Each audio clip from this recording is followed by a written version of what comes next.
Hey everyone, welcome to the Ceres podcast. In today's episode of the Past Master series, Mark Petrou is joined by Adrian Tweedale of the Elite Fish and Chip Company based in Lincolnshire. I thoroughly enjoyed this episode with Adrian and Mark. What I found most interesting, and I hope you guys do too, is that when Adrian won, there was only one category, and that was essentially Fish and Chips of the Year. It didn't need to be called anything else because there was nothing else to compare it to. And also, it was very much traditional media, so that would have been TV, radio, although it was only 4 channels, maybe Sky if you were loaded, but it was TV, radio, and newspapers. So imagine how much, what the impact of winning Fish and Chips for the Year would have been like. So it is interesting to hear that. Those familiar with Adrian know he has a no-nonsense approach to business. He doesn't suffer fools gladly, as the saying goes. Unfortunately, I haven't seen the Tweedales much since the pandemic disrupted my travel routine. I used to travel to Lincolnshire lots, very often to visit spice suppliers. So afterwards, I'd pop in to see Rachel at the Sleaford unit.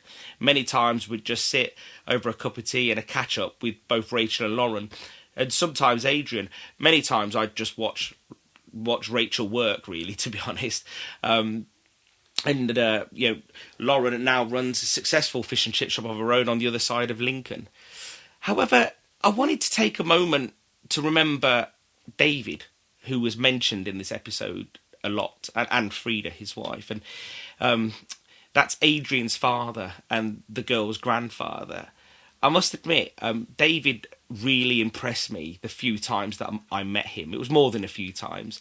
And I remember I'd be at the Sleaford outlet chatting to Rachel, and he'd drop in on his way back from visiting his wife, Frida, in the care home. And he was genuinely a really sweet man with a really cheeky streak.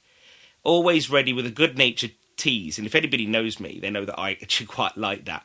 And it was heartbreaking to learn from Rachel when he passed away in 2021. David was, I could tell, like a dedicated father, grandfather and husband. He was just so sweet. And, I took a lot away, just you'd sit down and have a cup of tea with him, and he had a lot to say, nice things. He's just a very nice guy. And the more Rachel told me about him, the more I liked him, to be honest. And like I said, I love the fact that he teased me, because I just thought it was cute. So I like to keep in touch with Rachel and Lauren, but life's always busy. I do think we need to get them on the podcast in the future, especially now I've had Adrian on. I know we did try to get Rachel on in 2021, but life happened and she took the opportunity to avoid me because she doesn't like talking, she likes listening. But you know what? I say all this because this is why I love this industry, because I visit good people and I meet even more good people, and they stay in my mind every day. Today's episode is proudly sponsored by Ceres Super Absorbent Cloths. These cloths are not just any kitchen tool, they're designed to improve your fish and chip game with superior absorbency and unmatched durability.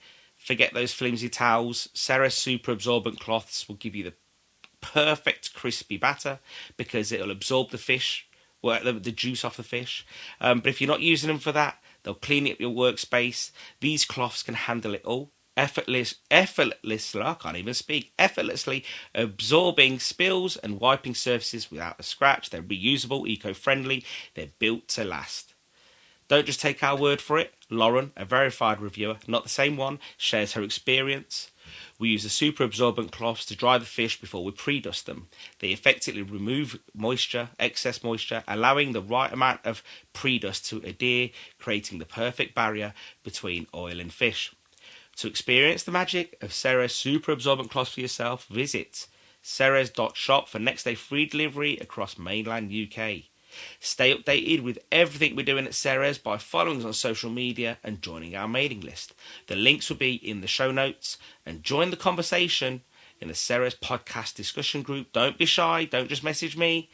I don't mind if you do, but don't just message me, put it in there. And if you enjoyed this episode, please share it with your friends and colleagues in the industry. And whilst you're there, because I haven't said enough, leave us a review on Apple Podcasts or wherever else that you can. It really helps us get up in those rankings so other people like you listening to this can find this podcast. Now let's dive into today's episode of The Past Masters with Adrian Tweedale and Mark Petrou.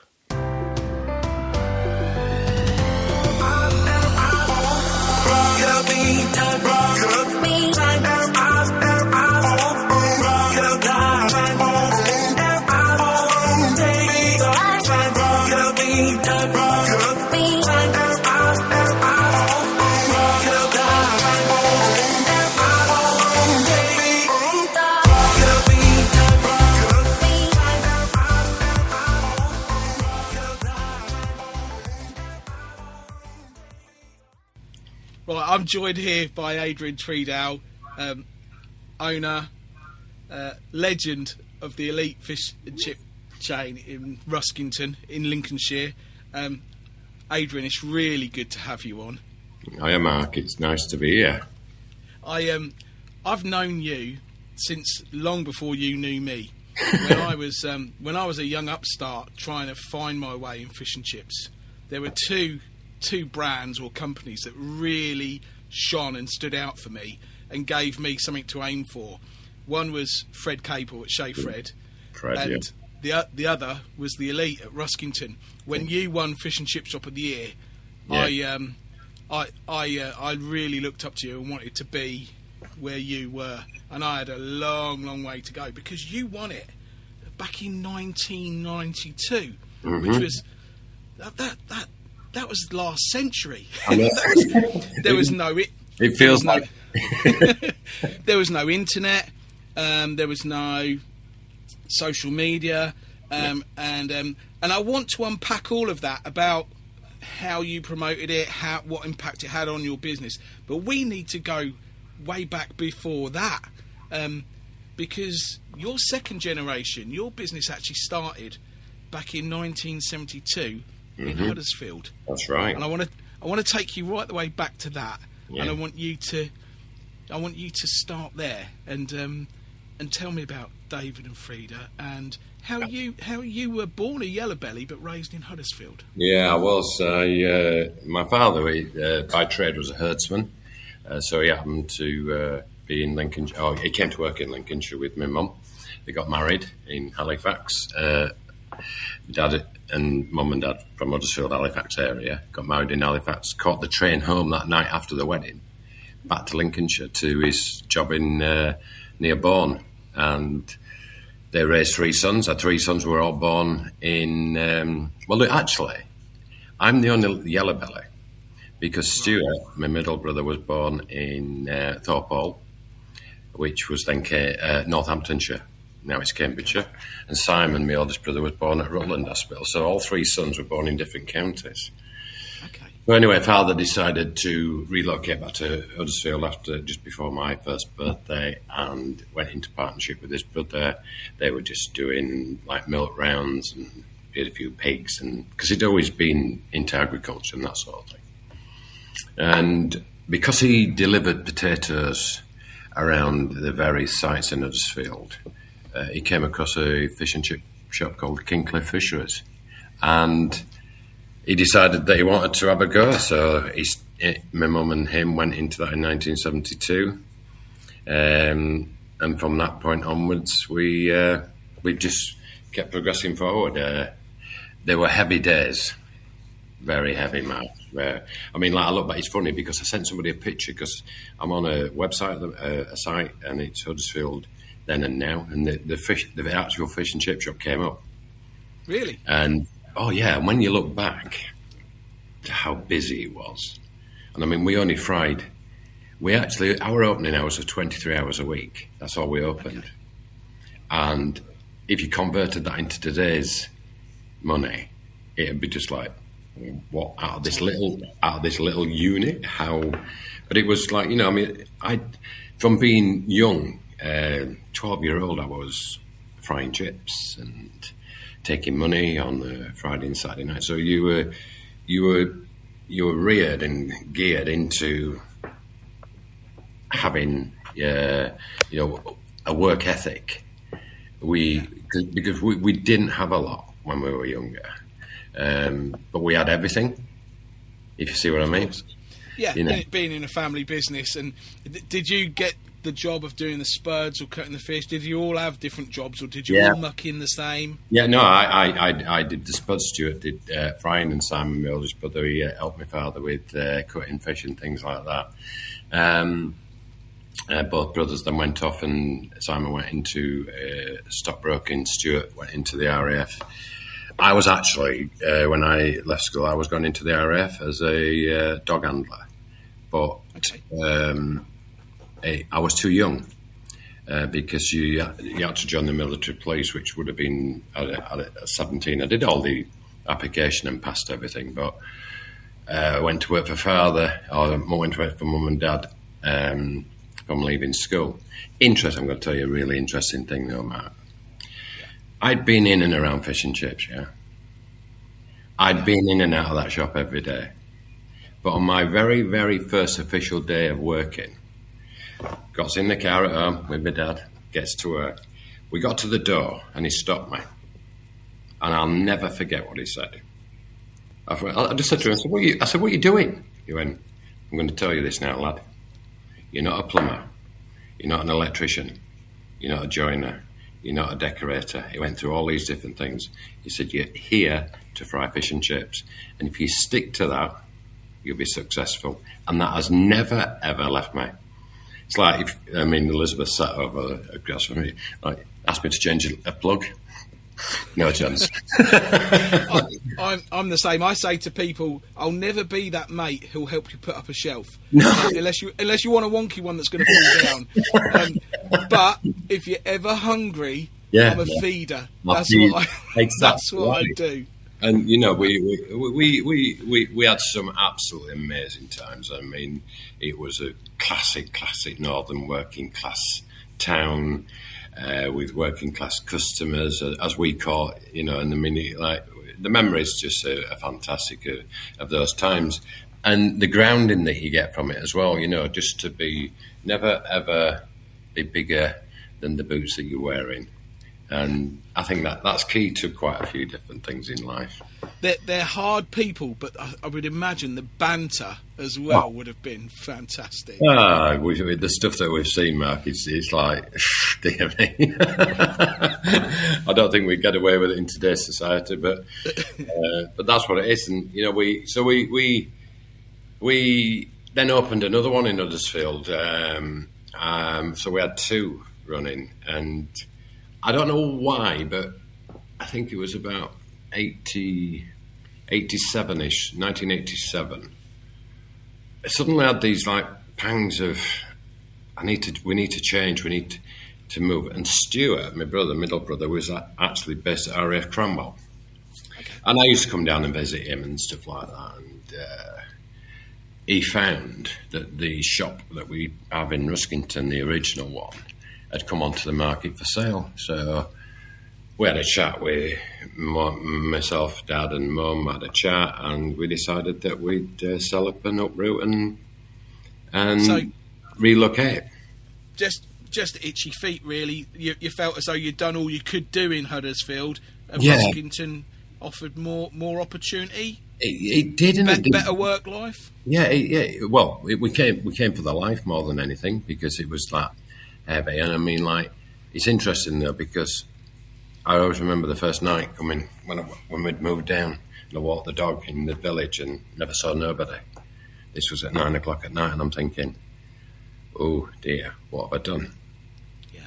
You know, but what it did is it opened up your horizons to travel. I guess it's quite a brave thing to do, really, when you've got two established businesses that I guess are doing quite well, to actually make a decision. We're gonna turn our back on that goodwill and that business. I think Mum and Dad always had it in their minds that they would probably want to come back to like rural Lincolnshire too, even though they've been the Yorkshire through and through.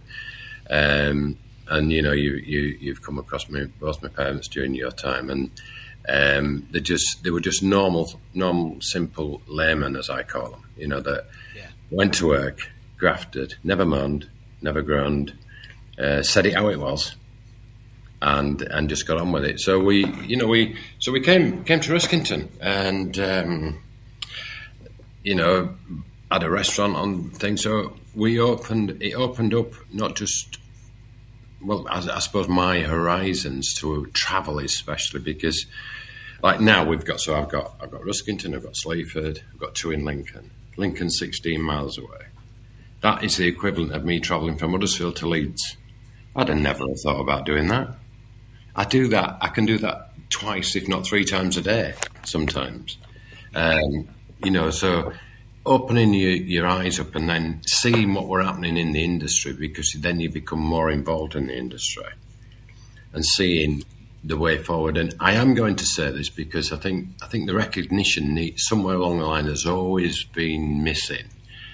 So we started in '88 and we got Ruskington going and we were doing this, and then the National Fish and Chip Shop of the Year came along and all that sort of stuff. But I always remember a customer coming into Ruskington restaurant because we built a solid reputation up for ourselves and people were travelling. And I'm thinking to myself, this is strange, this is, people travel from like 15, 20 miles away, and you're thinking, so it opens up your thought process on where they come. So I had this couple in 1989, that was the year that Rachel was actually born. And they turned on to me and said, Eagles at Boston, they've just spent £75,000 on a refit. And I went, pardon? And it was the start of the Florigo days with Bill Shaw. With Mr. Shaw. Yeah. Mr. Shaw. And I went away and said to my dad, I said, I can't believe this. Dad, they've just spent all that money. Can't believe it. It's amazing. 12 months later, in a village in Ruskington, I spent exactly the same amount on the refurb through Bill, and Paul Linford actually came out for a start off with Bill, and then Bill took over, and we went through this phenomenal change. One thing I do want to put on record is whether people have had good times or bad with Bill Shaw, there's one thing that man did. He propelled our industry 100%. Yeah, we've all had. I love Bill. Yeah, I love Bill Shaw. Bill had a knack of turning something around on its head and making it work. And a prime example, Ruskington, a village of 4,500 people, and then you've got Sleaford 7 miles away. And he convinced me that if I spent this money and I did this marketing program alongside his wife Jean, that we would turn Ruskington upside down. And literally, we did. It just exploded. And it was like, what? How's this happening? There were people like Gene Mitson around at the time from Busy Lizzie's in Skipton and what have you, and we became like a group of people together. And the only thing I would say is, not disrespecting anybody in our industry in any way whatsoever, is the fact that Bill has never really been properly recognised for what he did. And that, because he started it. I think Ray Claridge was at the start of it. Yeah. Was at the start of it. I wrote a whole chapter on Bill in the first book that I wrote. Yeah. And I dedicated a whole chapter to Bill and his story. And I can tell you, there have been times in my life where, and Stellius has told me about swearing on here. I'm not really allowed to do it. You are, because that's I'm not. But there were times when I fucking hated Bill Shaw. I won't lie. But he was that kind of. Well, he is that kind of character. But I love him for what he did for my business and for what he did for the industry. I absolutely adore him, and I do recognise him. Yeah. You're totally right, Mark, and I've said this in quite a few meetings that we have, where we have, when I bring examples of people up, we changed over to, a different type of frying. As you know, it was Florigo. The Florigo days were the heady days, and I did a little bit of work with him and went around training a little bit and things like that. And then we went and entered the Fish and Chip Shop of the Year. We did really do a lot the first year. So I set about prepping for. I wanted to win it. Yeah. I wanted to win it. So this is what we're going to do. And we spent a long time doing various different things to make it happen. So because you know as well as I do, Mark, in the early stages there was one award, and that were it. And it the first year 2 years we didn't really do a lot. And the year we won it, we won the regionals. Then we had to go down to this final in London. Was it the Cafe Royal back in those days? No, it was the Mayfair on Stratton Street. Oh, okay. That's before the Cafe Royal. Yeah, that's right, yeah. Anyway, so, and I mean, Fred, I still communicate with Fred on the odd occasion now, and Fred had won it the year before.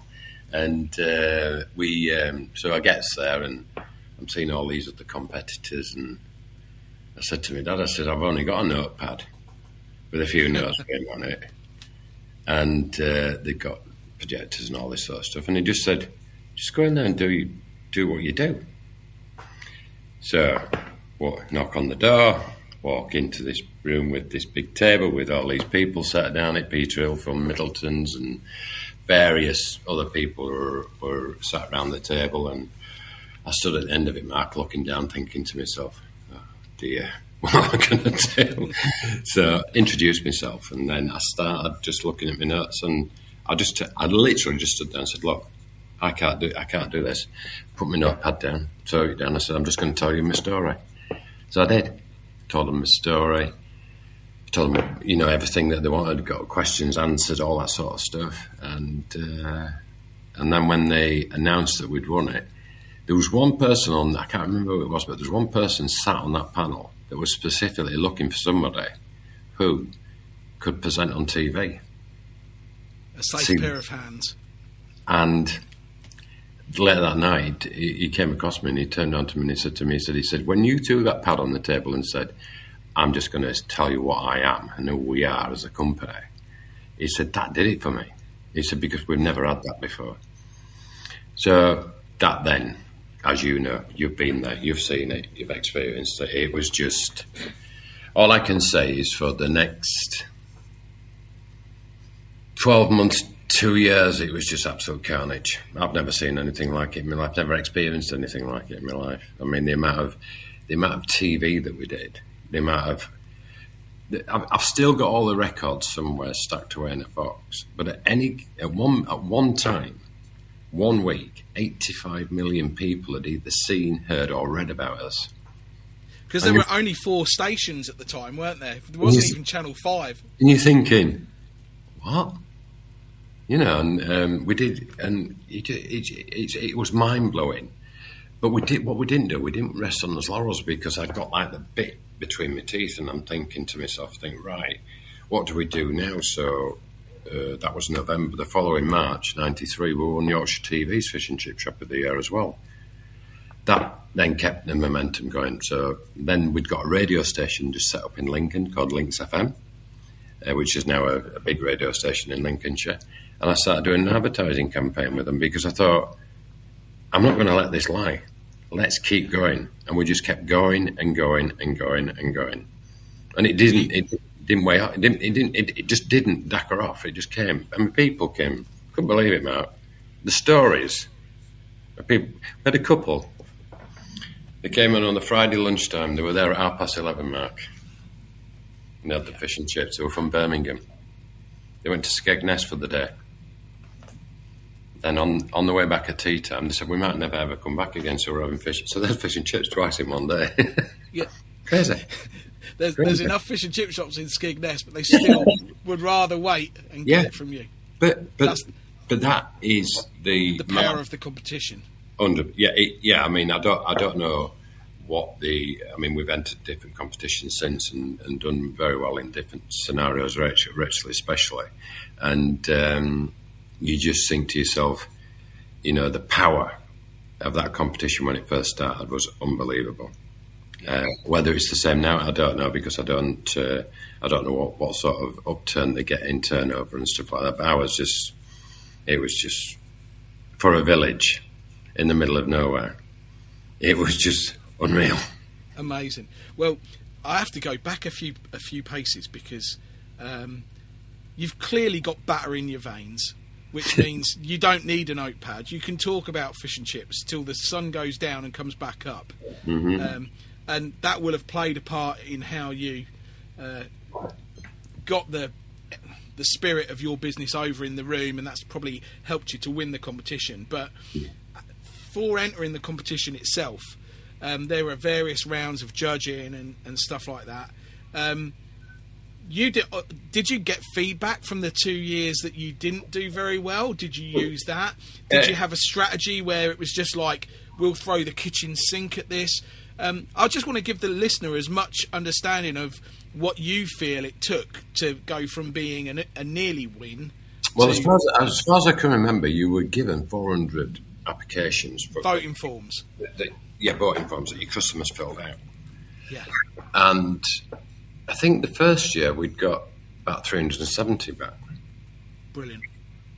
And I thought to myself, because you didn't really get a lot of feedback from because it was that, and then you got like you got through to the regional finals, and then you were given a massive in-depth investigation audit, from Seafish, and it was. I mean, they really went to town on everything. But what I thought about was, I wonder if it's anything to do with the fact that we haven't got all the applications back in. Because there was different rumours about this happening, that happening, or whatever, and people were favoured for doing this or favoured for doing that, which, to be honest with you, Mark, I think, it's just a lot of codswallop. And so I thought, in 92, I went, every single one, I'm getting back. And I made sure we'd got 400. Every single one. We got back, and we targeted a customer base where we knew that then people would always support us and all that sort of stuff, which was really good. So we got them back. Then on the when the judging came around, that was in depth, and I forgot what the guy was from Seafish. There was Malcolm Large, but the two judges were from Grimsby. And, I forgot what his name was. Anyway, he asked Father to fry him a piece of flatfish. So Dad fried him a wing of skate. And he told us, once we'd been announced that we got to the final, he said that was absolutely unprecedented. He said, because nobody would ever have thought or dared they'd have gone for the easy option, a piece of plaice or something like that. He said, your dad just went, okay, not a problem, mate, banged it in, off we go. Yeah, go and eat it, tell me what you think to it. And he said it was fantastic. Banging. And when I said to Dad about it, he went, well, what do they expect? I'm cooking, I'm frying, this is what we do. Because going back, it was that competitive in Huddersfield with the fish and chip industry. I know a lot of it's gone now, and unfortunately the shop that we had is now no longer a fish and chip shop. You had to be on the ball because there was that many units. You just had to be. And all I ever say to people is because you get certain amounts of abuse and stuff like that, Mark, as you know yourself. It happens. It happens. And you just think to yourself, well, all I can tell you is the product, when it's brought in, is right. If it goes wrong, it goes wrong in the unit. Simple as that. And I've always said the same thing. We don't go for cheapness. You buy on quality. Oh yeah, fair. I don't mind paying a fair price. Yeah, we want a deal. We all want a deal. Yeah. When we're dealing with in the amounts that we're dealing with now, in particular. But the basis is that the raw product has to be right. Well, fish and chips in 1992 was about £1.10, something like that. It's a different game today, isn't it? So. Mark, I can remember 10 pence and 3 pence. Really? In 72 in Huddersfield, it was 10 pence. When we left Huddersfield in 1988, fish and chips were 76 pence. But that's another thing as well, going back onto on portion size and things like that, because the portion size has grown rapidly over the year to the degree that we've gone big. And we've actually gone back now we do a light bite. So that was the original portion of fish and chips. Yeah. And it's enough. If you worked alongside us, and like I often say when I work, I don't actually do many days in the units really. The only day that I actually manage the floor is Good Friday, and I do the Train Road outlet. I've missed it. Right. I think I've missed it. Were we on lockdown once? Yeah, missed it on lockdown. When my daughter was born. But I like to be in there with them, and I like to be part of the team. You like the buzz of a busy shift. I love it too. Mark, I'm a fish and chip fryer, mate. That's what I am. That's what we are. Yeah, we've made some good decisions in this life. We've made some bad decisions in this life. As long as you don't make the same decision badly twice, you'll be successful, in my view. Yeah. So when you won it, the world went crazy. Give me a percentage. What did it do to your turnover? Did it double overnight? Or are you still worried that it's going to come back and bite you on the arse? It quadrupled. That's mental. That is mental. For the size of what was happening in Ruskington at the time, I mean, we had situations where the police were coming and doing road, because the roads were just chocker. Really? It was like a place to go to. Yeah. And people but that's the difference. Like when we first started this off, like you said about like social media and all that sort of stuff, and you had TV. Everybody watched TV. I mean, the viewing figures. I was on what's Good Morning with it was Anne Diamond and Nick Owen then. Yeah, and I was on, and I was on at the time that Chris Eubank. I was actually with Chris Eubank, chatting away to him for most of the morning. And the viewing figures for that were some, millions. And bang, all of a sudden, people. I get it now. I didn't then. How something on TV can either make you or break you, and it can. It can have the opposite effect as well if you're not careful. So it was just, and every other shop in the village were like up. Absolutely brilliant, because like then you had your carpet shop, you had your washing machine shop, and all them, and their turnovers even increased because people were buying stuff off them. But different days, Mark, as well. There wasn't as many in '92. There wasn't the choice. Excuse me. There wasn't the choice as there is now. So it's one that. But I will say this: fish and chips. In the right context, in the right time, on the right site, will always be a success.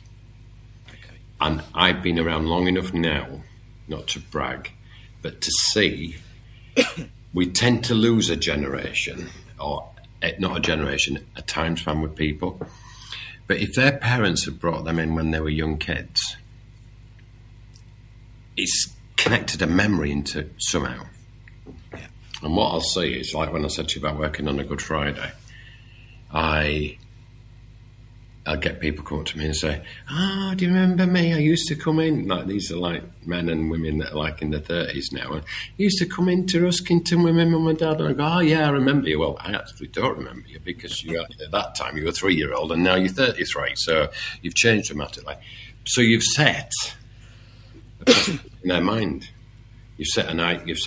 And that's what we try to do. So we have this thing called creating and making memories, which we like to, which we promote quite heavily, and just to rejig people's memory. You know, we've been involved with all sorts of different scenarios, as we'll probably talk about as the conversation goes on. But you know, we've done. I'm not saying it's been easy. I'm not saying that there hasn't been casualties along the way, because there has. There has in any business you talk to, any type of business. We all suffer the same casualties along the way, you know, somewhere along the way. So, yeah, we were doing 4 times as much within 2 weeks, Mark. When did shop number 2 come along? Because I know you're up to 4.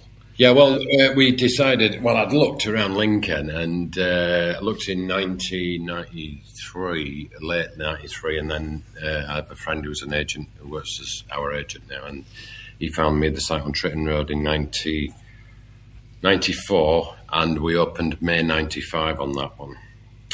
All singing, all dancing, had the whole marketing program in place for it, and a big eye opener, big waking up call that was, because it's on a prime site, and it's I've been there. It's a great site. It looks more like a McDonald's type site, doesn't well, it? This is what I was going to say to you. Is it's like it's got McDonald's across the road, we've now got Aldi, we've got Starbucks, we've got Marks and Spencers, and things like that. But so you think you're popular, you think you've learned, you think you know, but we didn't, because suddenly I remember somebody complaining, and they asked to see me, so I went around and they said, I want to speak to head. I want your address of your head office. I went, it's here. They said no. Yeah, they actually thought we were a national company. Yeah, because that's how corporate look, corporate feel. That's You've right. done you branded it and fitted it out so well. Yeah. Looks like it's 1 of 100. Yeah, that's right. And so again, another mind-boggling situation where you think to yourself, "Crikey, we're in a totally different world now," and moved on. Did that, and I mean, to be fair, Mark, I mean, we set off like a house on fire there, and we did, but then it went wrong, and you suddenly realise that, hang on, we've got to get back into this, and we've got to roll the sleeves up. And that's what we did. We rolled the sleeves up and we got back into it, because we thought that you could duplicate what we were doing at Ruskington, because Ruskington was still flying. Yeah. And automatically you just think, oh yeah, this will work, not a problem. We know everything now. Oh no, we didn't. No. Yeah. Different scenario. The amount of people that say to me, Adrian, shop 2 is more than twice as hard as having 1 shop. 2 shops is so much harder than having 1. And 3, 4, 5, it gets easier. But 2, the step to 2, the second one never does what you think it will do. It either does loads more, or it falls off a cliff. Well, we started, like I said to you, we started like an house on fire, and then it just went bang, and it really did bang. And at the end of the first year, we'd actually lost money. Yeah. So it was a case of roll your sleeves up, use the knowledge that and this is where people like Bill and that were really instrumental again. Because let's recognise Gene at the same time, because Gene did all our marketing for quite a long number of years through Kingfisher. And a lot of people don't realise that Bill's wife Jean Shaw is a very talented marketeer in her own right. Massive, incredibly talented. We did all sorts of different scenarios with Jean, and we came forward and moved it, and then slowly but surely, it came good. And we keep going, but you learn from your peers. So I've learned from people like Bill, I've learned from people like Jean, and Jean ran our marketing right up until probably she retired. But we did so much, when we all that. I mean, over the years, the amounts of money that we've raised for charities, and Jean was instrumental in organising and doing everything to do with this charity, because we were heavily into marketing into his own county. Every single penny that we raised, and I think we stopped when we just touched 400,000. Wow. Every single penny had to go back to Lincolnshire, not out of the county, not to some, sorry to say, there's some organisation where it was going to be taken out with office wages or yeah. It was local worthy causes. Yeah, exactly. And like, you know, we've done a lot. And I mean, like, we'd be touching. I mean, like now it'd be over $500,000 that we've raised. I would say, which we're proud of as a company because because of your upbringing. Yeah. And you never ask for anything, and you never really want anything, you know, unless you've worked for it. But there's certain situations out there that doesn't happen in. And do we use it? Yeah, I mean, we marketed it, but also as well is we were very, very careful where that money went to and who it went to, how, and, you know, for specific reasons. You know what I mean? We've done some fantastic things. We have done some... It's nice to put back and to be seen to put back as well, isn't it? Yeah, but because of, like, you know, I mean, sometimes your heartstrings are pulled, and, you know, I mean, I'll tell you a bit later on about one that we did do that really was, it went from a small little bit to something absolutely astronomical, which was really, really good. So, you know, so we opened up in 95 at Tritton Road, and just we've been there ever since. And then decided that Rachel came along. She went to uni. She did a hospitality management degree and went to America, worked in America, did all that sort of stuff. And then she came to work for us when we opened the Sleaford unit, and worked hard. But she's got that ethos. Her and my father... and we all connection. Yeah, we all say it, Mark. We all say it, but their connection was so special, and very, very. You know, I mean, to this day, even now, we, you know, I mean, he's just, yeah, it's what it is, and so we went to Sleaford, opened up the Sleaford branch, and again. So we're 7 miles away from Ruskington, but we got hit in Sleaford big time. We got hit, and it was actually quite nasty because we'd got social media, right, and you know, oh dear, and it went on and on and on and on, and it was. I mean, we started off really well, then it hit the floor, mate. It really did hit the floor. How do you fight back? You fight back with fact. Not fiction.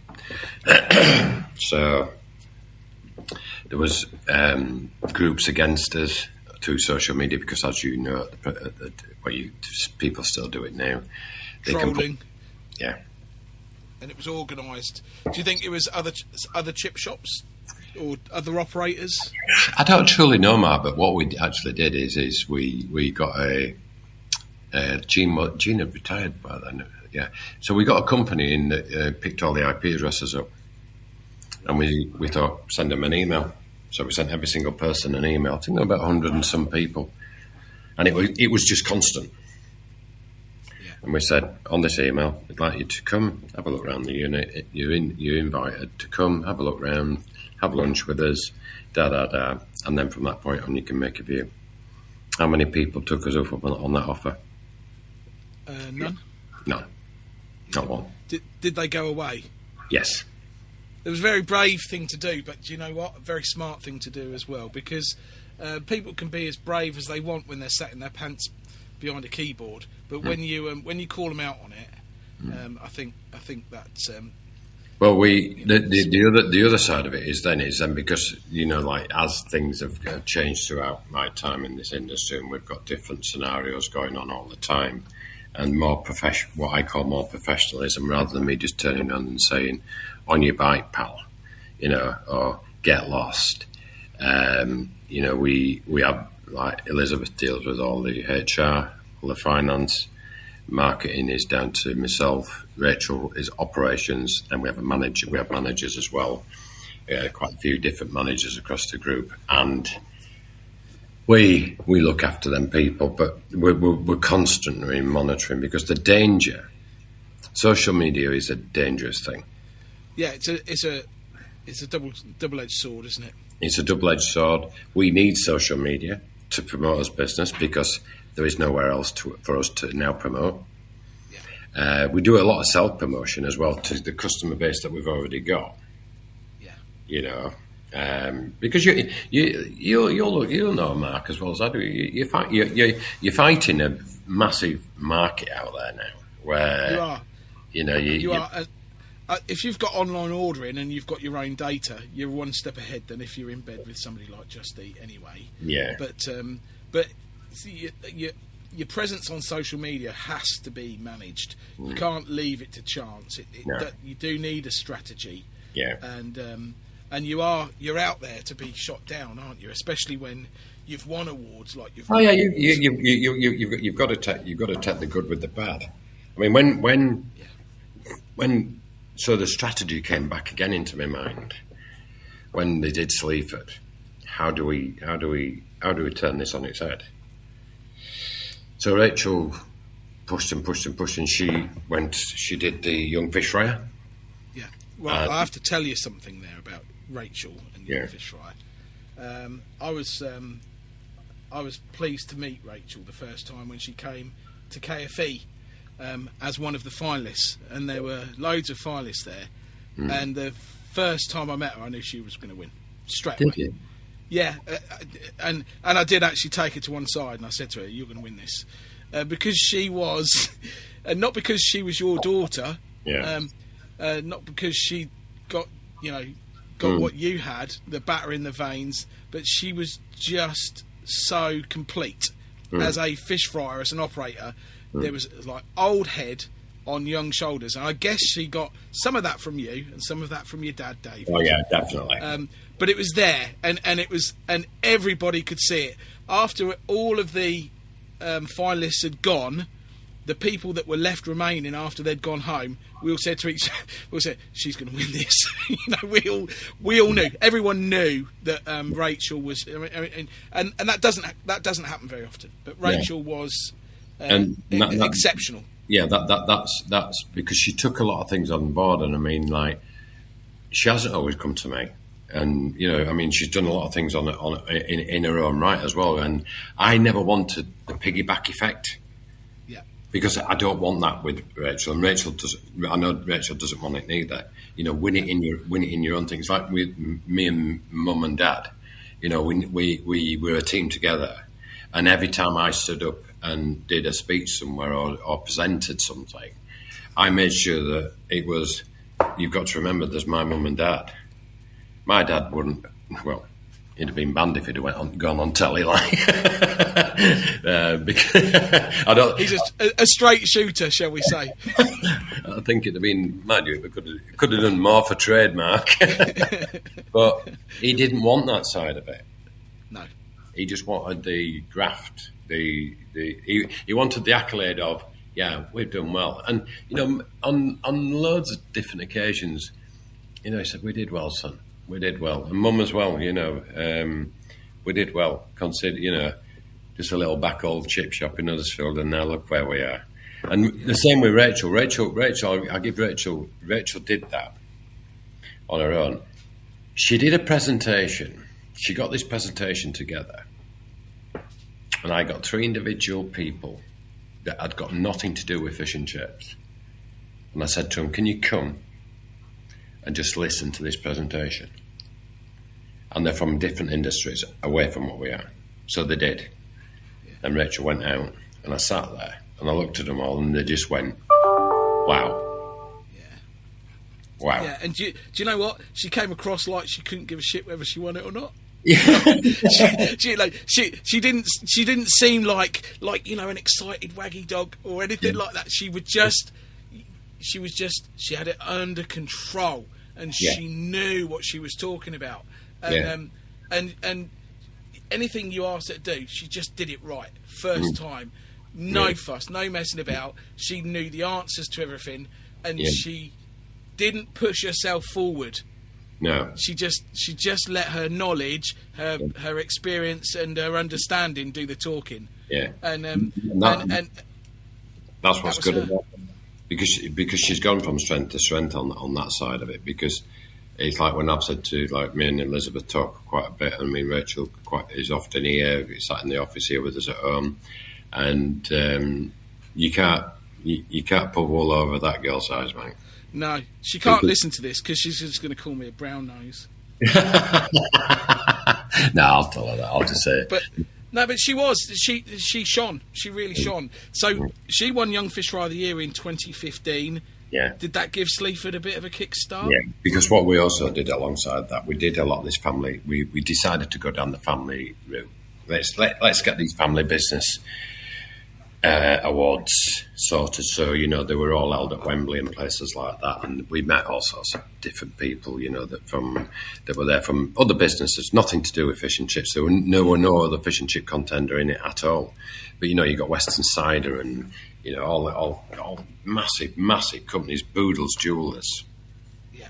I mean, Boodles, that guy, I don't know whether he's still alive, but I know when he was 75-year-old, he stood up and made a speech, and I always remember one thing he said.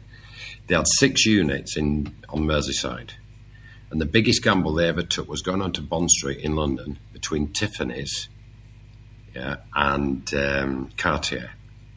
But that was cheap rent. And he stood there and he said, "Do you know something?" He said, every Monday morning, he said, "I'm in the office." He said, "And I know exactly how much money we've made." And he said, "I will carry on until the day I die." And he turned on and said one simple quote: "The reason why we do it as family business is because of the fear of failure." And he's right. Yeah. We do, because we fear failure. I mean, I've come across people that, they're in a totally different league to where we are, and what have you. You know, they've been bankrupt 2 or 3 times. They just don't care. Whereas it's a powerful incentive, isn't it, to keep going? Exactly. To not have that stigma of.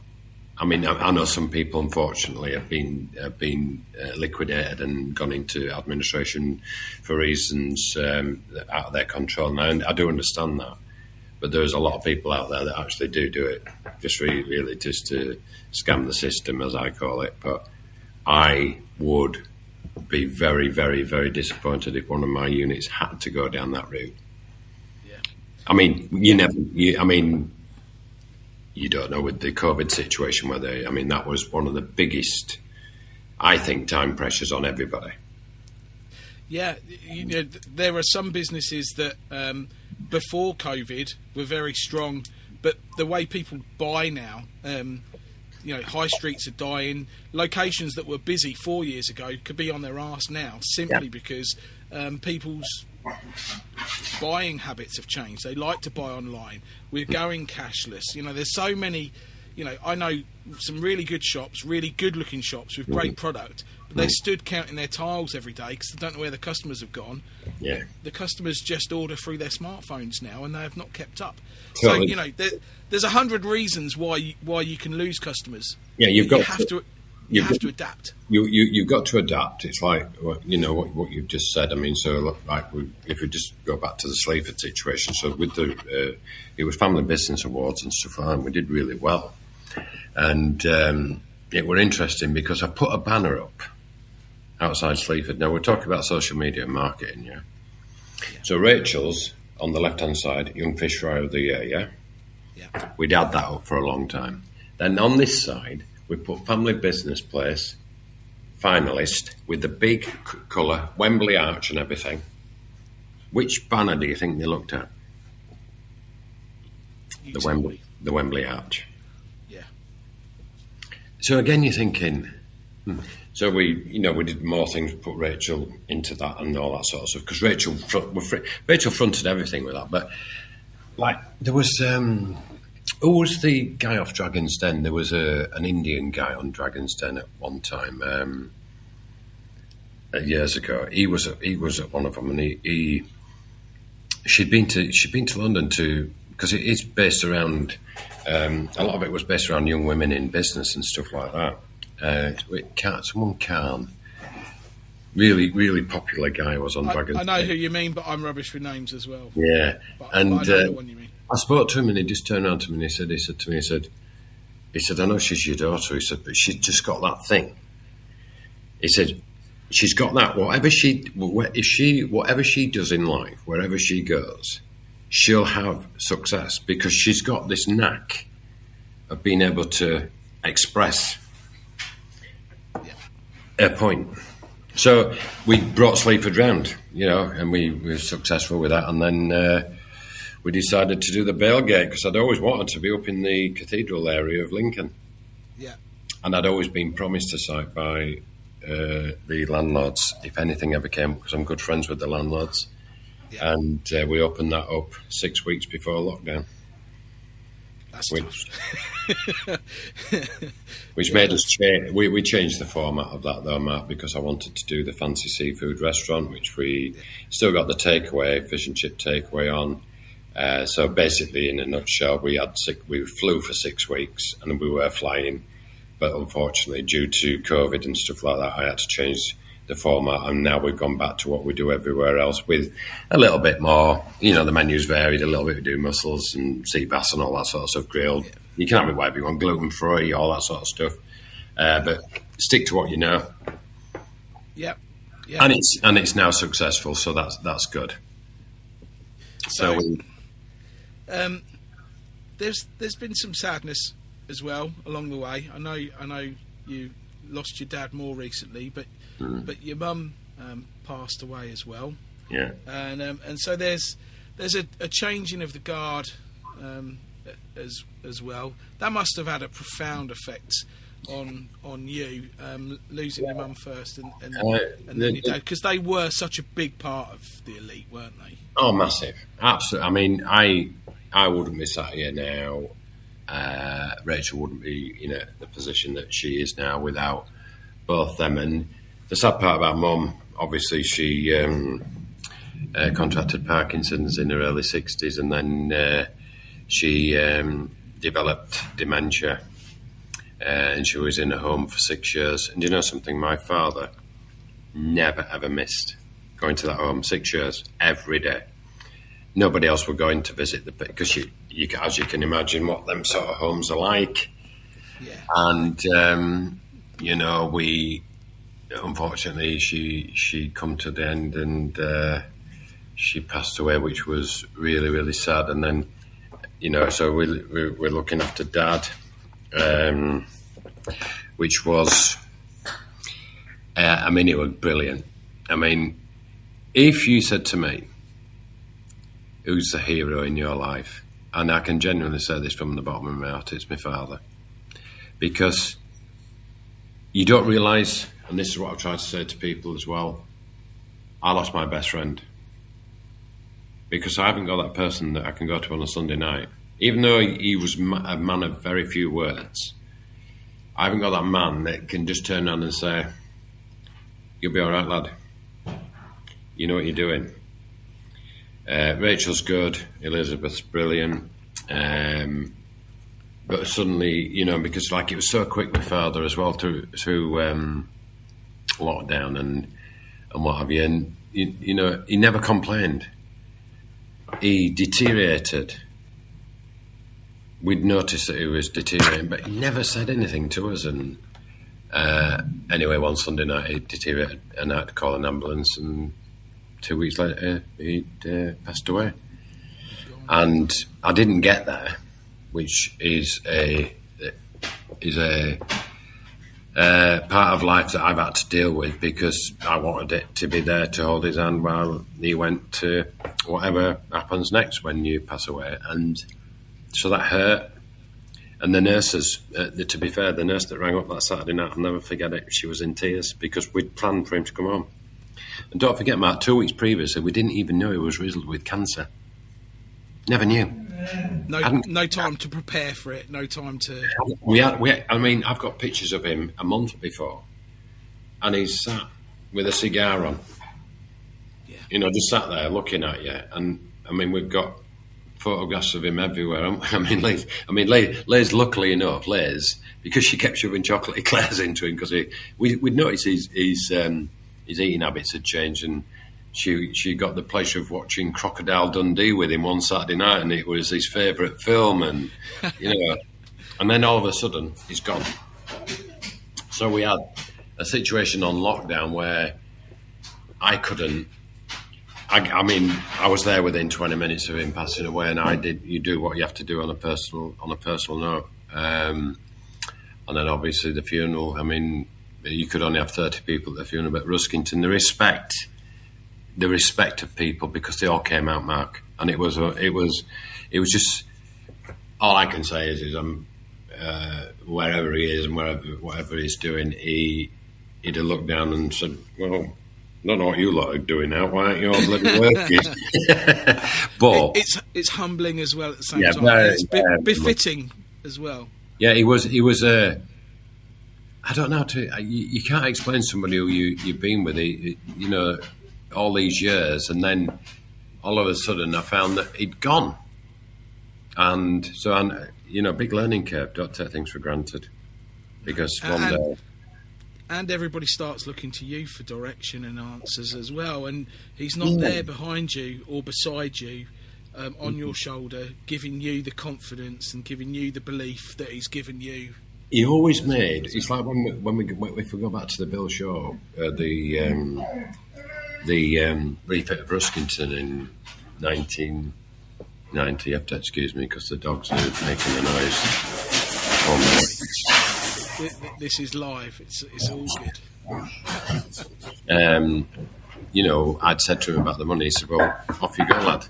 Get your business plan together and go to the bank." So he supported me in every single thing I did. And when times were hard in my own personal life, he was there. And I spent a lot of time at his house, especially when things were hard or tough, and his favourite saying was, "Do you want a cup of tea, lad? A cup of tea cures everything." and I know it hit Rachel hard. It hit all them people around him very, very hard. My brothers as well. But she's come through. She's come through it, and she's come through it in a fantastic way. We talk about him all the time, because like you said at the beginning, he was the one that bought the first fish and chip shop, and he was the one that installed it all in us, and he was the one that he'd go in. He went every week to every single unit, and he'd stand there and look at people, and he'd go, "Do you know what you're doing then?" just the right question. Yeah. I would imagine that when he walked in the room, although he probably wasn't intimidating, people just seized up. Just like... They knew. One of the proudest moments he had, because after the Fish and Chip Shop of the Year, obviously because, as you know as well as I do, nobody's ever won it twice. There was the Enterprise Awards. Yeah. And we won two of them. So I said to him, "Right, Dad, it's your turn now. You can. I'll do all the work. All you have to do is, if we win it, is go up and receive the certificate. Just give him some recognition and acknowledge his success, because none of us really. I know both parents, when they were younger, their education would be very poor. My education wasn't the best at all. Not down to the fact that my parents didn't want me to go to school. It was the fact that where we went, the areas that we were in were pretty tough. But yeah, so I miss him every day. I think about him every day, but I'm also pleased as well, because the achievements that we've made as a company, and we have pictures of him on every unit. Yeah. Because even today, though he's gone, he's the founder of the Elite Fish and Chip Company. As simple as that. Yeah. Yes. And you're still doing him proud every day, and you're still honouring him every day in what you're doing. And that's what we do as a company. Whether we are right or whether we are wrong or whether it's too sentimental or not, I don't care, because this is what we do. And I've said, when I've spoken to ad meetings, because you'll have felt it over the last 4 years since COVID. It's been a tough time. I've lost both my parents in the last few years, so it's tough. It's relatable to me completely. Yeah. It is tough, and I just turn. One thing that I say to people is, because people's mental states sometimes have been all over the place. I'll just turn around to people and say, one thing you've always got to remember, which Dad always said to me, the sun will shine again tomorrow. Yeah. Whether it did or not wasn't relevant. But what he was trying to say to you was, things will come good. And he was a great believer in, if you give it 100%, you will be successful at some point. And that's what we've done. Fish and chips is our industry. We've divulged into other things as well. But the main core of our business is fish and chips, and it always will be. And I mean, sorry, Matt. There's no rules about grieving either. You don't have to get over it ever. You can. I don't. You'll never get over it. And the best thing that anyone can really do is to understand it, not try and fix you, because it can't be fixed. No, you can't. You can't. You just have to accept that is the new you. Yeah. I'm living with this pain, and I'm going to live with this pain. Yeah, and it's very difficult because, like I've said to you before, during this conversation, and Elizabeth, my wife, has gone through the whole Chinook with me. Yeah. And been my support mechanism, as well as Rachel, because, and like I say, I lost my best mate. We've got lots and lots of friends. Yeah. We've got lots and lots of associates. You've got X amount of really good friends, which we have got some really good friends. But he was my best friend, and he was my dad. And that you could turn around and say to me, you can win 145 million on the lottery or have your dad. And I'll have my dad every single day of the week. Yeah. Or you can have your dad for one day. You'd still have your dad for just one day. Yeah. I just wish that, he knew. I think he knew what his replica to what his mum did. His mum worked in the mill until she was 80. Wow. She died at 82. Because once they made her retire, because they couldn't. I remember walking into this Horsfall's mill in West Vale in Yorkshire, and it was all mechanised apart from this one loom that was still hand, and this little old woman was pushing it backwards and forwards, and it was my grandma. And you're just crazy. But I think all this is the mixture, is the ingredients come all together in your life to make you who you are as well. And like what you've done in your career, and what I was there when you won Fish and Chip Shop of the Year, as I told you on the phone the other day. Yeah, you reminded me about that. I was going to actually try and find one and wear it, Mark, but we'll leave that one. We'll just park. But that's emotion. What you showed that day was emotion, because you knew what you went through. Yes. Yeah. And don't give up giving up. That's my thought process. I don't know how I see the competition now, and it's not through lethargy that we don't enter. It's just we're different. We've gone down a different route. We've gone down a different pathway. And there's, because some of the awards that we win for staff recognition and all that sort of thing, And I will say it needs to be community focused now for you, because that's where your bread and butter is these days. It's not about pulling people in from New Zealand to come and try you anymore. It's about weaving your way into the fabric of your community. And I think taking on those trolls and building the social media profile that you've done and the clever marketing you've done, you've actually turned everyone back around, and they are your people, they're your customers now. Yeah. And winning local awards and doing local charities is really where it's at for the elite, because I get the sense, Adrian, you don't want to take on the world. 4 shops is enough. You've got a good thing going there.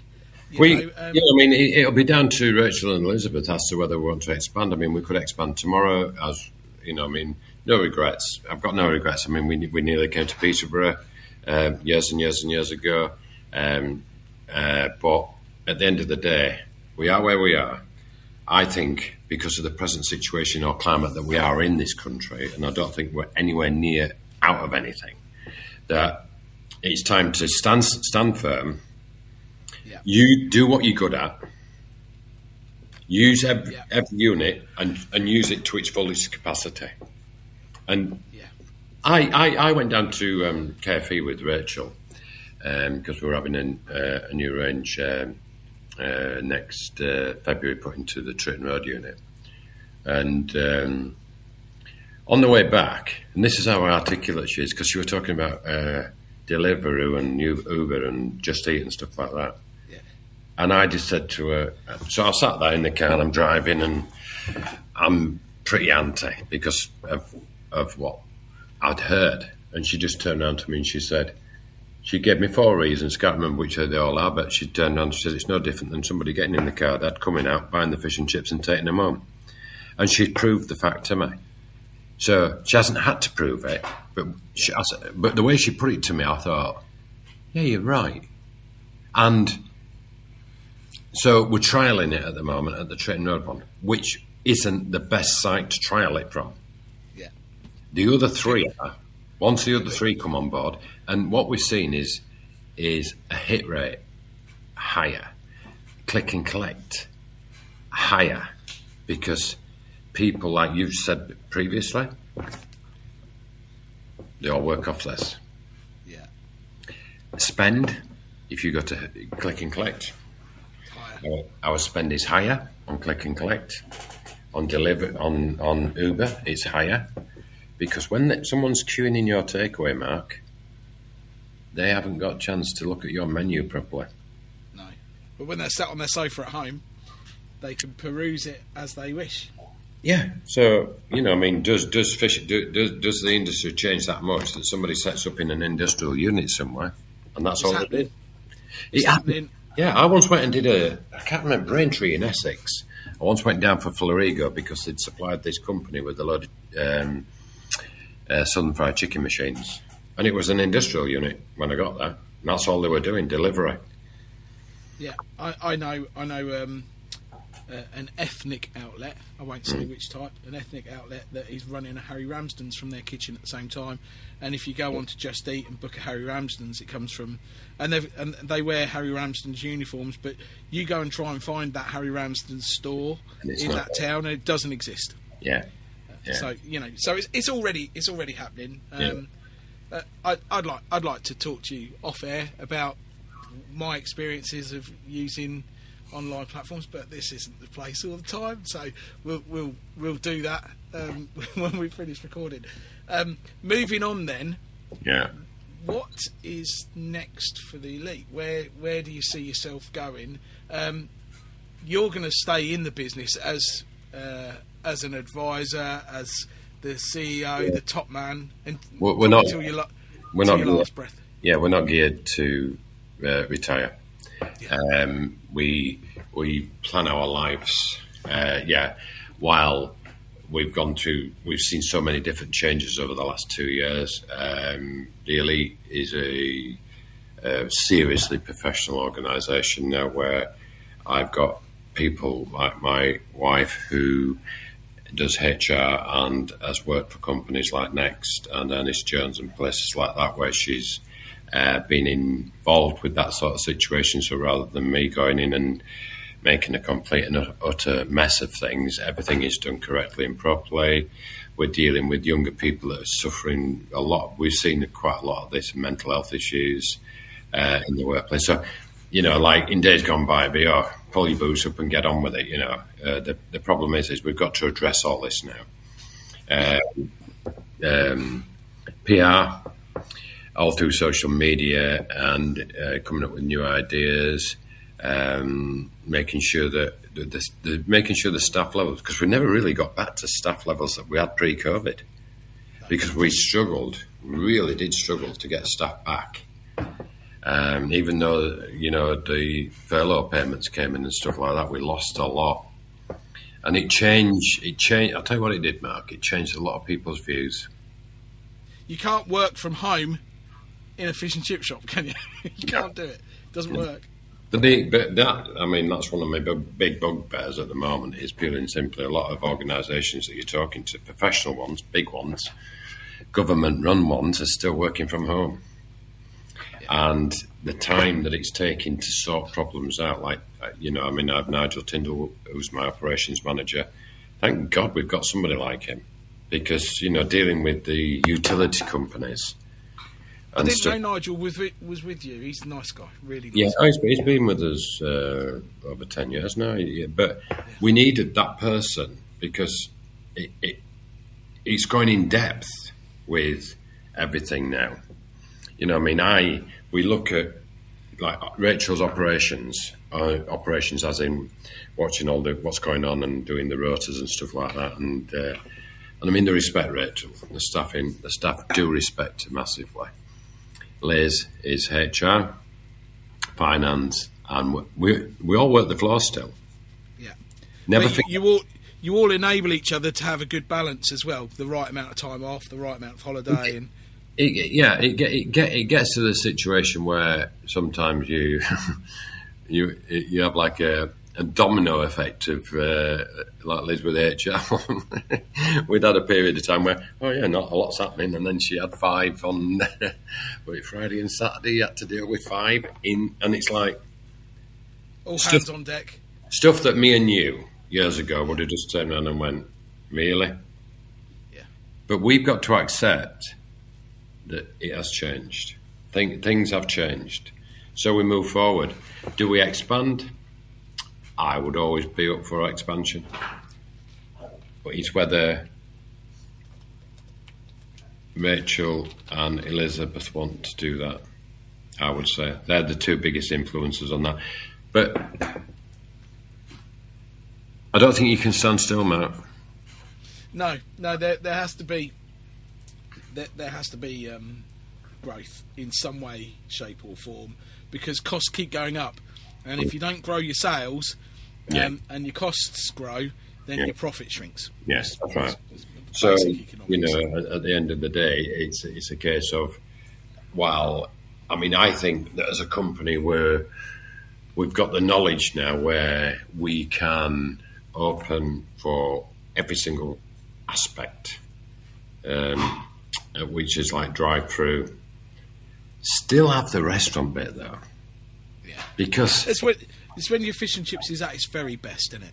Yeah. When it was built, they did the first drive-through the other side of the Humber Bridge. It was called Hudson Bay Trader. I went, and it's now a McDonald's. It's been a McDonald's. It failed badly. It won one of the big fish merchants that did it, and I remember standing there on the opening day, and I was training them how to use this Ego range, and the people that were coming through the door didn't want fish and chips served like McDonald's served food. And within 2 weeks, they were serving them on pot plates, tea in cups and stuff like that, but they'd lost the emphasis of what they'd done. And it was what we call plastic fish and chips, Mark. They hadn't, but because things have changed so much now, you can do it. You can do the drive-through. So the perfect unit would be takeaway, delivery, drive-through, and a smaller restaurant for them people, because they still want to come out. People, the costs incurred in all that are higher.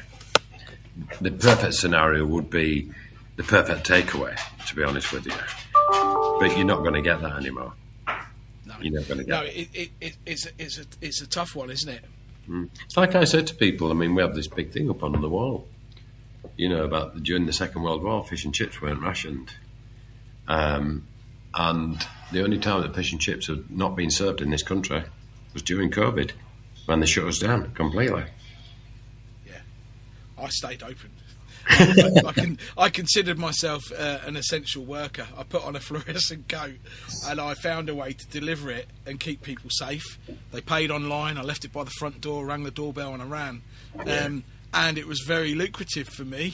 Yeah. Because you were the only ones that were doing it. Yeah, there weren't many, but I stayed open during COVID. I bought electric scooters. The roads were clear. I bought electric scooters and I was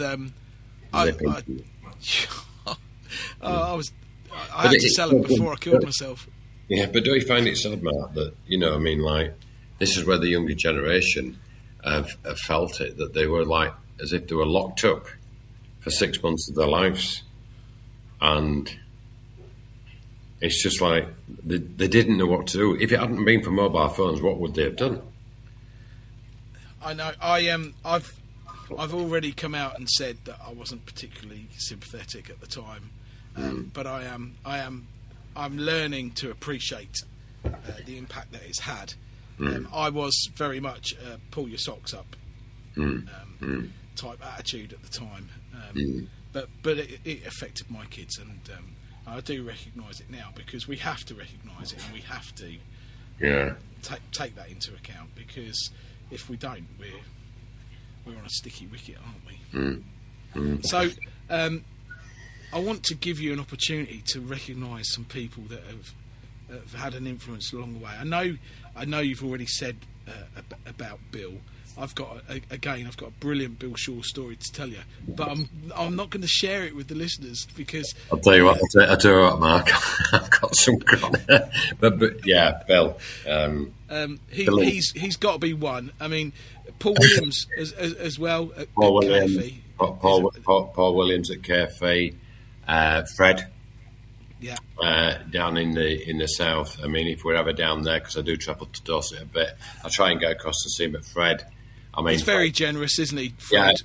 With his knowledge and his time. Yeah, and the thing with Fred is he does know what he's talking about. There's absolutely no doubt about that. Fred is what I call a generous, kind, just genuinely nice guy. Yeah. And you know, and over the years, you know, the people that we've met. I mean, it's like Smales in Lee and Simon Smales in Hull. I mean, we've been dealing with them for God knows how many years.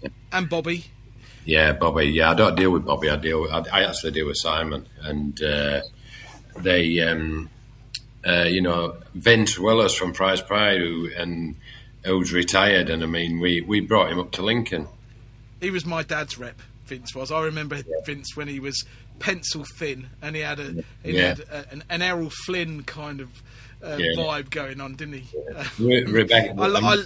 Rebecca and David Briggs. I mean, and Rebecca, who has the most distinguished laugh you could ever. I mean, I always remember Rebecca, and I mean, Rebecca, if you ever watch this, Goldie Finn, just remember Goldie Finn, Rebecca.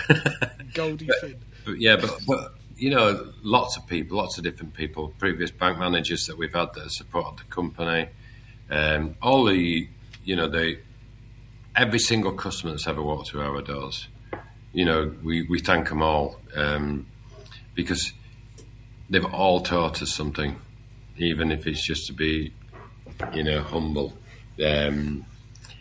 So many people, Bill, we've spoken about Bill and Jean, big.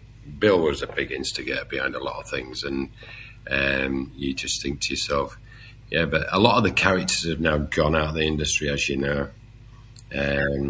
Briar, Peter Hill. Yeah, Briar, Peter Hill. You know, like the Federation itself, you know, where they used to, I mean, it's gone down to wherever it's got to now. But I think that was always going to happen. I mean, I remember the days, Mark, when I used to go with my dad in Huddersfield, and I mean, there was that many branches at the end Treble F. It was unbelievable, and well attended as well. Well attended. But you know, I had that experience with the Peterborough branch. yeah, So yeah, and you know, so people that have come along during your lifetime and just encouraged you. You know, there's a list a mile long, isn't there? You know, that just want to, yeah, you with your shirt that day. with my stupid T-shirt. That was funny. No, but it was Ainsley Harriet that day, wasn't it? It was Ainsley Harriet. Yeah. Yeah, it was Ainsley. It was Ainsley Harriet. Prick with fork. It was Ainsley Harriet that day. Yeah, so it was. Yeah, it was. But they, you know, like, all these entering competitions is only going to be good for you. Only got to be good for you. Can't be anything else. That's what advice you would give to anyone that was thinking about entering Fish and Chip Shop of the Year. Yeah, I mean, we don't for no particular reason. Not because we don't think we'd win it again or anything like that. It's just time impact, and you've got to spend the time on it. I mean, like when I was training, Mark. I mean, like that. Because I did a lot afterwards. I know I was able to do, because like at Ruskington there was mum, dad, and we had a lot of staff there and stuff like that. So I was able to go away and train people. And I travelled the country, and you see different aspects of different, you know, fish and chips in this country isn't just one standard of fish and chips. There's different quirky bits wherever you go, and you're picking them, and you're thinking to yourself, really? Would that work with you? You know, so it's like when we were in Huddersfield, my uncle had a fish and chip shop 6 miles away from us in a village called Westvale, which was Halifax. They sold haddock, we sold cod. 6 miles different. 6 miles. Both on beef dripping, though, I bet. Oh, yeah. Yeah. What do you fry on at the Elite? Are you beef dripping? Yeah, and if I could, going back, old butchers used to render a lot of the fat down. Yeah. And we now use all deodorized, so that everything's taken, all the smell's taken out of it. And it always used to have like a yellow tint to it. Yeah. Your fish and chips in that, the flavour was unbelievable. And don't forget, on the old ranges, we used to fry at 220 degrees centigrade. Wow. Yeah. We were hot. That's pretty hot. I miss qualified bronze because it has rosemary extract in it, and I built my business on qualified bronze. So if you're listening, Rebecca, I'd like that back. I don't mind spavins, but qualified bronze for me was just But we have, you know, I mean, it's like things change. So you know, like we do gluten free, and we do a lot of that. We do a lot of that.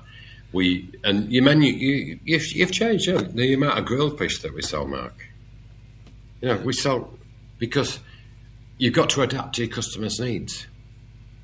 And sell what people want to buy. You can't sell what you want to sell. You got to sell what people want to buy. You know, and at the end of the day, that's what it's all about. That customer comes through that door. If you're going to be able to sell enough of it, get it onto you. But we stick to a specific type of menu, which is fish and chips. Yeah.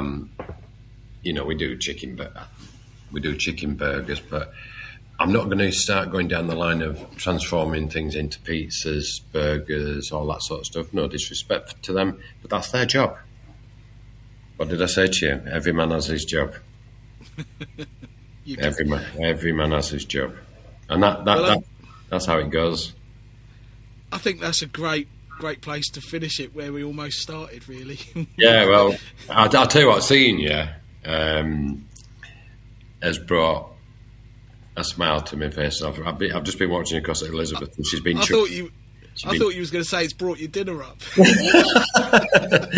No, not quite, Matt. No, because you yourself, I'll say this because I know that you had hard times and stuff like that. But you had a period of time where I looked at you and I thought, this lad knows what he's doing. Yeah, no, fair play to you though, because you did. I appreciate that. And you did. And you pushed, and you pushed, and you pushed, and you pushed, and you pushed. So I'll take me out of every single person from Musson Grove Wasn't they the first one? Muswell Hill, were it? That won it Muswell first. Hill, yeah. Ashvale. I mean, what an operation that was.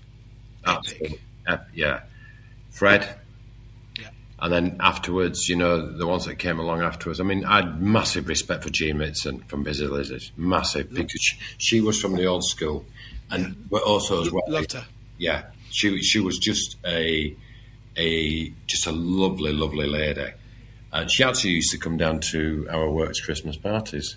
Really well. Bill took me to Jean's a few times, and the story that I'll tell you when we're off air was it all revolves around that. But going up to Busy Lizzie's was.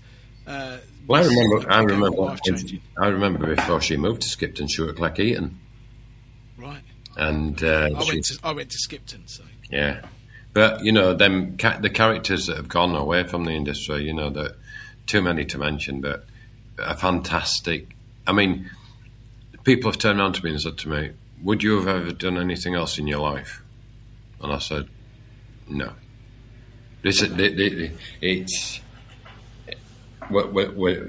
I'm just Adrian Tweedale. We do what we do to the best of our ability and just love life. And that's how You're not just Adrian Tweedale. You are Adrian Tweedale.